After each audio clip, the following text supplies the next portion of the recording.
بارہا ہم نے یہاں عرض کیا ہے کہ حقوق اللہ کے حقوق وہ اللہ تعالیٰ جس کو چاہے معاف فرما لے، جس کو چاہے اللہ معاف فرما لے۔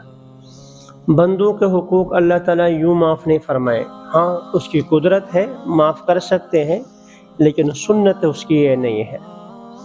اس کے لیے سنت یہ ہے کہ وہ بندوں کے حقوق جن کے حق تلفی ہو گئی ہے ان سے جا کر تلافی کی جائے، دنیا میں یا آخرت میں وہ معاف فرما دے، وہ الگ بات ہے۔ بندوں کے حقوق جو حقوق العباد کہلاتے ہیں ان میں سے سب سے پہلا حق، سب سے مقدم حق والدین کا ہے۔ حقوق العباد میں سب سے مقدم والدین۔ والدین کا حق اتنا زیادہ ہے کہ اللہ تعالیٰ نے ان کو اپنی توحید کے ساتھ ذکر فرمایا۔ وَقَضَىٰ رَبُّكَ أَلَّا تَعْبُدُوا إِلَّا إِيَّاهُ وَبِالْوَالِدَيْنِ إِحْسَانًا۔ اللہ کا حکم، اللہ کا فیصلہ ازل سے یہی ہے کہ اللہ تعبدوا الا إِيَّاهُ، کہ عبادت صرف اکیلے تنہا اللہ کی جائے۔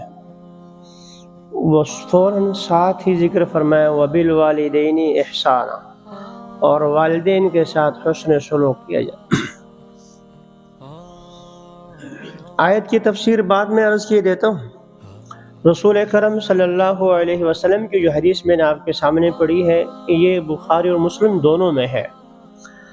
عبداللہ بن مسعود رضی اللہ تعالیٰ عنہ کہتے ہیں کہ سألت النبی صلی اللہ علیہ وسلم، میں نے حضور اکرم صلی اللہ علیہ وسلم سے سوال کیا، ای العمل احب الی اللہ، یا رسول اللہ کون سا عمل اللہ کو سب سے زیادہ محبوب ہے، سب سے زیادہ پسندیدہ ہے؟ اب عبداللہ بن مسعود رضی اللہ تعالیٰ عنہ کی روایت، آپ پوچھ رہے ہیں ای العمل احب الی اللہ یا رسول اللہ، یا رسول اللہ کے نزدیک سب سے محبوب عمل کون سا ہے؟ حضرت صلی اللہ علیہ وسلم نے ارشاد فرمایا الصلاۃ علی وقتہا، وقت پر نماز پڑھ لینا۔ ثم ایو، میں نے پوچھا کہ اس کے بعد کون سا ہے؟ فرمایا کہ بر الوالدین، والدین کے ساتھ حسن سلوک، والدین کی فرما برداری، یہ ہے۔ میں نے پھر پوچھا کہ ثم ایو، اس کے بعد کیا ہے؟ فرمایا کہ الجہاد فی سبیل اللہ، اللہ کے راستے میں جہاد کر لے۔ لیکن اس حدیث میں آپ نے دیکھا رسول اکرم صلی اللہ علیہ وسلم نے بر الوالدین، والدین کی فرما برداری کو جہاد سے مقدم فرمایا۔ حالانکہ جہاد وہ عمل ہے، خود حضور صلی اللہ علیہ وسلم ارشاد فرماتے ہیں لوددت ان اقتل فی سبیل اللہ ثم احیا ثم اقتل، قیامت میں سوائے شہید کے کوئی آدمی یہ تمنا نہیں کرے گا کہ میں دنیا میں واپس چلا جاؤں، کیونکہ شہادت کا مرتبہ ایسا ہے۔ شہید یہ تمنا کرے گا کاش میں دنیا میں جاؤں، شہید ہو جاؤں، پھر آ جاؤں، پھر دنیا میں چلے جاؤں، خود حضور تمنا فرما رہے ہیں۔ لیکن یہاں والدین کی خدمت کو، والدین کی فرما برداری کو رسول اکرم صلی اللہ علیہ وسلم جہاد سے بھی مقدم فرما رہے ہیں، جہاد سے بھی مقدم۔ ابو داؤد شریف کی روایت میں ہے ایک صاحب آئے اور آ کر رسول اکرم صلی اللہ علیہ وسلم کی خدمت میں جگہ میں جہاد کے لیے، اور ساتھ یہ بھی بیان کیا کہ میں جب آ رہا تھا والدین اجازت نہیں دے رہے تھے، میں ان کو روتا ہوا چھوڑ کر آیا ہوں، یعنی گویا کہ اپنے جذبے کے اظہار کے، یا رسول اللہ میں تو یوں اس جذبے سے آیا ہوں۔ تو آپ صلی اللہ علیہ وسلم نے فرمایا ارجع فاضحکہما کما ابکیتہما، جاؤ جیسے تم ان کو روتے ہوئے چھوڑ کر آیا ہو، اب جا کر ان کو ہنسا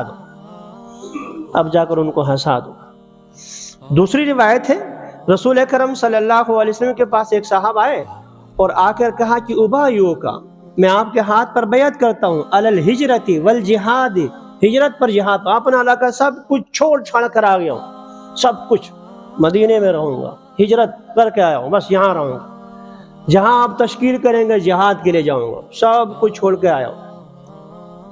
آپ کے علم میں ہو کہ جہاد جب فرض عین ہو جائے سب پر، تب تو سب نے نکلنا ہوتا ہے، ورنہ ہر وقت جہاد فرض عین نہیں، چند افراد موجود ہوں جو جہاد کرنے کے لیے کافی ہوں تو جس کو فرض کفایہ کہتے ہیں، دوسروں پر لازمی نہیں ہوتا۔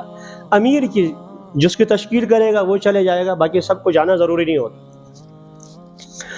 تو وہ آ کر حضور اکرم صلی اللہ علیہ وسلم کے ہاتھ پر بیعت، ابایعک علی الجہاد والہجرت، میں آپ کے ہاتھ پر ہجرت اور جہاد کی بیعت کرتا ہوں، میں سب کچھ چھوڑ چھاڑ کر آیا ہوں۔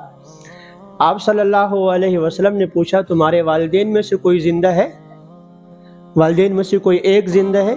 انہوں نے کہا یا رسول اللہ میرے دونوں زندہ ہیں، میرے دونوں۔ تو آپ نے پوچھا کیوں ہجرت کر رہے ہو، جہاد کیوں کر رہے ہیں؟ فرمایا کہ اللہ سے اجر حاصل کرنے کے لیے، ثواب حاصل کرنے کے لیے۔ فرمایا ثواب ان کے پاس جا کر تلاش کرو، جاؤ والدین کی خدمت کرو، ان کے پاس جا کر ثواب تلاش کرو، اللہ کی رضامندی تلاش کرو۔ ثواب اپنی خواہشات پر عمل کرنے کا نام نہیں ہے، ثواب یہ عمل کہ اس موقع پر دین کا تقاضا کیا ہے اس پر عمل کرنا، یہ ثواب۔